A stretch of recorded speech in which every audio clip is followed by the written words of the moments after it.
Hello दोस्तों, technical सम्राट official में आप सभी का स्वागत है दोस्तों। तो दोस्तों ये जो आप किट देख रहे हैं ये हमारा एसी पीसीबी है, एसी का पीसीबी है जो कि हमारा ये वोल्टास एसी का पीसीबी है दोस्तों। ठीक है, इंडोर का पीसीबी है। ठीक है, तो आज हम आपको बताएंगे ये सारे पॉइंट्स जो होते हैं उनके बारे में हम आपको बताएंगे कि मान लीजिए अगर आपके पास कोई एसी का पीसीबी आ गया तो आप उसको कैसे पहचानेंगे कि मान लीजिए कि ये हमारा इन्वर्टर फ्रिज का इन्वर्टर एसी का ये पीसीबी है या नॉन इन्वर्टर का है। ठीक है, तो आज हम इस वीडियो में यही जानेंगे दोस्तों, और ये वीडियो आपका बहुत काम का वीडियो होने वाला है दोस्तों, और इससे आपको ज़रूर कुछ सीखने को ज़रूर मिलेगा दोस्तों। ठीक है, तो प्लीज़ आप वीडियो को पूरा देखें, और मेरे चैनल पर अगर पहली बार आए हैं तो प्लीज़ चैनल को सब्सक्राइब करके आप भी मेरे यूट्यूब फैमिली का एक मेंबर बन जाइए। ठीक है, ताकि इसी प्रकार का वीडियो आपको मिलता रहे और कुछ नया सीखने को भी आपको ज़रूर मिलता रहे। ठीक है, तो दोस्तों इसमें जो रिले लगा होता है इस पर कहाँ सप्लाई हम देते हैं, इसमें मोटर का पॉइंट कौन होता है, वो सारा चीज़ हम आपको बताएंगे। ठीक है, और सेक्शन बाय सेक्शन हम आपको बताएंगे। ठीक है, तो चलिए इसमें हम पहले थोड़ा सा किट के बारे में बता देते हैं दोस्तों।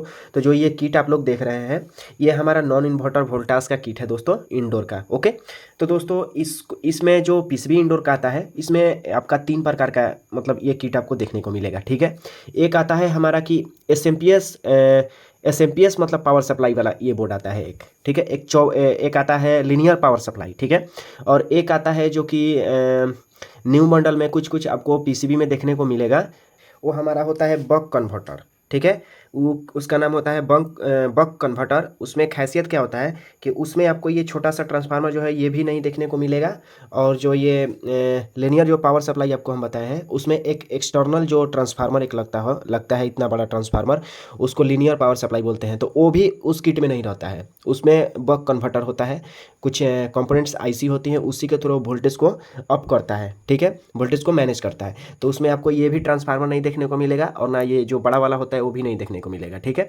तो कुछ कुछ बोर्ड में आने लगा है और कुछ कुछ में अभी तक नहीं आया हुआ है। ठीक है, क्योंकि वो न्यू मॉडल का है। ओके, तो देखिए जो एस जो पावर सप्लाई होता है उसमें आपको बोर्ड को आप एक बार में पहचान सकते हैं। जो एस पावर सप्लाई बोर्ड है उसमें आपको ये छोटा सा ट्रांसफार्मर देखने को मिलेगा। ठीक है, ये हमारा एसएम ट्रांसफार्मर होता है। ठीक है, ये छोटा सा आपको देखने को मिलेगा, तो आप समझिएगा कि ये एस हमारा जो एस पावर सप्लाई सेक्शन है। ठीक है, और आपको ये देखने को ना मिले उसमें किसी किसी एसी में इस किट को चलाने के लिए एक बड़ा सा ट्रांसफार्मर इतना लगा रहता है, इतना बड़ा, तो वो हमारा लीनियर पावर सप्लाई होता है। ठीक है, उसमें से 2 पॉइंट आया हुआ है जो कि पीसीबी में हमारा ऐड हो जाता है, मतलब उसको बोलेंगे कि बाहर से उसको इस पीसीबी में सप्लाई दिया जाता है। ठीक है, डीसी सप्लाई। ओके, इस आईसी को कंट्रोल करने के लिए, चालू करने के लिए, और भी जो कंपोनेंट्स लगे हैं उसको वर्क करने के लिए। ठीक है, और इसमें क्या होता है हमारा कि खुद इस सर्किट में ही इस ट्रांसफार्मर को ऐड किया हुआ रहता है। ठीक है, तो चलिए हम आगे आपको बताते हैं। ओके, तो देखिए ये जो रिले लगा हुआ है, तो इतना आप जो सेक्शन देख रहे हैं ये हमारा एस सेक्शन है दोस्तों। ठीक है, अगर मान लीजिए कि अगर ये आपका ख़राब हो जाता है तो आपका ये पीसीबी जो है वो डेड कंडीशन में चला जाएगा। ठीक है, तो यहाँ से ये जो रिले आप देख रहे हैं यहाँ पे अगर फेज यहाँ पे इनपुट करिएगा तो यहाँ से हमारा फेज आउट होगा। ठीक है, ये रिले क्या होता है कि मतलब इसमें पावर नहीं दे देता, ये ऑफ कंडीशन में होता है। जैसे इसमें पावर देंगे ये इसमें मैग्नेटिक फील्ड बनेगा और ये हमारा यहाँ से सप्लाई यहाँ पे चला आएगा। ठीक है, तो ये रिले के बारे में आपको समझ में आ गया होगा। ठीक है, तो आपको इसमें पहचानने के लिए कि इसमें कहाँ हम लाइन देंगे और कहाँ से आउट होगा तो सारा चीज़ हम आपको बताएंगे। ठीक है, तो मान लीजिए कि ये हमारा रिले है। ओके, तो यहाँ पे एक प्लस का सप्लाई देंगे। ठीक है, और यहाँ पे हम न्यूट्रल का सप्लाई देंगे। ओके, तो यहाँ प्लस यहाँ न्यूट्रल हम देंगे। तो देखिए प्लस इस पे देना है या इस पे देना है वो हम मीटर की सहायता से क्लियर करेंगे। ठीक है, तो इसको हम बीप की रेंज में सेट कर लेंगे। ठीक है, और आप ये जो फ्यूज देख रहे हैं इस फ्यूज से जिस पे कंटिन्यूटी हमारा बताएगा तो वही हमारा जो है ये देखिए फ्यूज से जिस पे कंटिन्यूटी बताएगा वही हमारा यहाँ पे फेज हमारा इनपुट होगा। जो लाइन से मेन तार आ रहा है ना पावर वाला, वो यहाँ पे इन होगा, एक यहाँ पे इन होगा, और यहाँ से जो आउट होगा ये हमारा कंप्रेसर के लिए आउट होगा दोस्तों। ठीक है, तो देखिए यहाँ से हमारा यहाँ पे बीप दिया। ओके, तो यह हमारा मेन पावर सप्लाई है। ठीक है, और यहाँ से बिप नहीं दे रहा है तो यानी कि ये रिले ऑन होगा तब यहाँ पे ये सप्लाई आएगा, यानी कि ये हमारा चल जाएगा कहाँ पर, तो ये हमारा कंप्रेसर में चला जाएगा। ठीक है, इतना आपको समझ में आ गया। न्यूट्रल यहाँ पे देना है। ठीक है, यहाँ पे न्यूट्रल देना है, यहाँ पे देखिए यहाँ पे न्यूट्रल देना है, यहाँ पे आपको फेज देना है। ठीक है, अब बचा दोस्तों ये 2 पॉइंट, ये 2 पॉइंट में हमारा जो ब्लोअर मोटर होता है वो हमारा ऐड होगा। तो इस किट में जो ब्लोअर मोटर लगेगा दोस्तों वो हमारा एसी ब्लोअर मोटर लगेगा, ठीक है। वो हमारा क्या लगेगा, एसी ब्लोअर मोटर, ठीक है। और वो हमारा जो चलेगा वो फिक्स स्पीड पे चलेगा, क्योंकि दोस्तों इस पावर सप्लाई बोर्ड में जो ये मोटर का जो क्या बोलते हैं ब्लोअर जो मोटर होता है इंडोर का, उसमें सिर्फ तो सप्लाई जाएगा हमारा, ठीक है। क्योंकि दोस्तों यहाँ पे उसका फीडबैक का कोई भी कनेक्शन हमारा नहीं दिखाई दे रहा है, ठीक है। फीडबैक के लिए कोई भी यहाँ पे हमारा ऐसा सॉकेट आसपास में कहीं नहीं दिख रहा है। तो ये हमारा जो है ये 3 स्पीड में नहीं चलेगा, ठीक है, ये हमारा 1 स्पीड में चलेगा। और प्लस में मतलब यहाँ से ये अगर मतलब मान लीजिए कि अगर ये मोटर आपका ख़राब हो जाता है, ठीक है, मोटर आपका ख़राब हो जाएगा तो इस पीसीबी में कोई हमारा एरर कोड नहीं आएगा, ठीक है। अगर मान लीजिए ये पीसीबी ये मोटर का पॉइंट अगर ख़राब हो गया या इससे बीच का ट्रैक ख़राब हो गया तो हमारे पीसीबी में कोई एरर कोड नहीं आएगा, क्योंकि दोस्तों इसमें ये फेज न्यूट्रल से चल रहा है, ठीक है।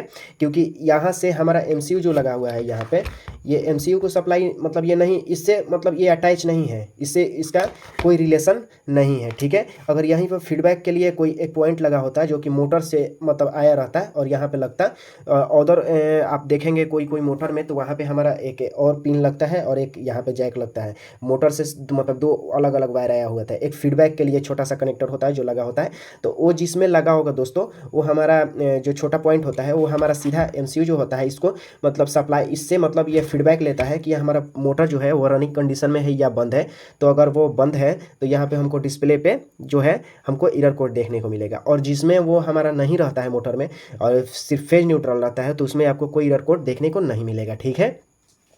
तो दोस्तों यहाँ तक तो आपको समझ में आ गया होगा। अगर मान लीजिए दोस्तों इस बोर्ड में मान लीजिए आपका डेड है, ठीक है, तो यहाँ पे कोई शॉर्टिंग आपको बता रहा है तो आप इस बोर्ड को कैसे रिपेयर करेंगे। तो देखिए सबसे पहले इस बोर्ड की शॉर्टिंग पता करने के लिए आपको सिंपल सा क्या करना है कि मीटर को बीप की रेंज में सेट करना है, और यहाँ न्यूट्रल पर और यहाँ फेज पर आप जैसे ही यहाँ पर टच करेंगे तो ये हमारा अगर बोर्ड शॉर्ट होगा इधर, कोई भी मान लीजिए कि ये डायोड शॉर्ट है या कैपेसिटर शॉर्ट है, ठीक है, या ट्रांजिस्टर या आईसी कोई भी शॉर्ट होगा, तो देखिए यहाँ पे ऐसे जैसे हम टच करेंगे तो हमारा बीप का साउंड देगा दोस्तों। मीटर जो है ऐसे बीप की हमारा साउंड देगा, ठीक है। देखिए बीप की साउंड देगा, ऐसे जैसे हम यहाँ पे टच करेंगे ना तो हमारा बीप की साउंड देगा, ओके। तो अभी हमारा कोई बीप का साउंड नहीं दे रहा है, यानी हमारा पीसीबी जो है वो हमारा ओके है, ठीक है। तो मान लीजिए कि ये तो सिर्फ एसएमपीएस का हो गया सेक्शन भाई हमारा, ठीक है। यहाँ तक तो आपको समझ में आ गया होगा कहाँ पर हमको इनपुट करना है, कहाँ से आउटपुट करना है, ठीक है। और हम आगे आपको बताते हैं दोस्तों, ठीक है। तो देखिए दोस्तों इसमें एरर कोड किस किस सेक्शन में आ सकता है, ठीक है। तो देखिए जिस बोर्ड की सप्लाई में जो भी आपको कनेक्टर देखने को मिले, अगर उसका मतलब कोई मतलब मान लीजिए कि ये सेंसर है तो इसका अगर कोई भी पॉइंट अगर एमसीयू से कनेक्ट रहेगा, एमसीयू से अगर सिग्नल आएगा तो हमारा एरर कोड डिस्प्ले पे जरूर मारेगा, चाहे कोई भी बोर्ड हो दोस्तों, सिंपल सा बात है, ठीक है। ये सेंसर है तो ये सेंसर किससे ऑपरेट होता है, तो हमारा एमसीयू उसको सप्लाई देता है या सेंस करता है कि मतलब हमारा कूलिंग इतना है, तो उसी अनुसार एमसीयू जो है सप्लाई को आउट करता है और ये सेंस करता है, ठीक है। तो मान लीजिए कि अगर यहाँ से ट्रैक अगर मिस होगा सेंसर का, मान लीजिए बीच से ट्रैक मिस होगा या सेंसर का तार कटा होगा या सेंसर का जो वैल्यू होता है वो हमारा कम हो गया होगा या सेंसर खराब हो गया होगा, तो हमको डिस्प्ले पर एरर कोड जरूर देखने को मिलेगा दोस्तों, क्योंकि ये सेंसर जो लगा होता है वो हमारा एमसीयू से उसको फीडबैक मिलता है दोस्तों, ठीक है। उसके बाद इसमें मतलब एरर कोड किसका नहीं देखने को मिलेगा, एक तो हम आपको इस मोटर के बारे में बताएं दोस्तों, इसका नहीं मिलता है, और दूसरा किसका नहीं मिलता है तो इसमें जो बजर लगा रहता है इसका भी नहीं मिलता है, ठीक है। एरर कोड इसका भी नहीं मिलता है, ओके। और दोस्तों अगर ये ख़राब हो जाता है तो इसका एरर कोड आपको नहीं मिलेगा। और तीसरा जो होता है हमारा स्विंग मोटर, आप जो देखे हुए हैं स्विंग मोटर, जो स्विंग मोटर लगता है दोस्तों, यहाँ पे स्विंग मोटर लगता है, तो मान लीजिए कि जो भी आपका स्विंग मोटर लगा हुआ है अगर इसकी वायर अगर कट जाते हैं तो उस मतलब उस कंडीशन में भी आपको एरर कोड नहीं देखने को मिलेगा, ठीक है। पीसीबी बोर्ड में, अधिकांश पीसीबी बोर्ड में आपको एरर कोड नहीं देखने को मिलेगा, अगर स्विंग मोटर आपका ख़राब हो गया तो एरर कोड नहीं देखने को मिलेगा, ठीक है।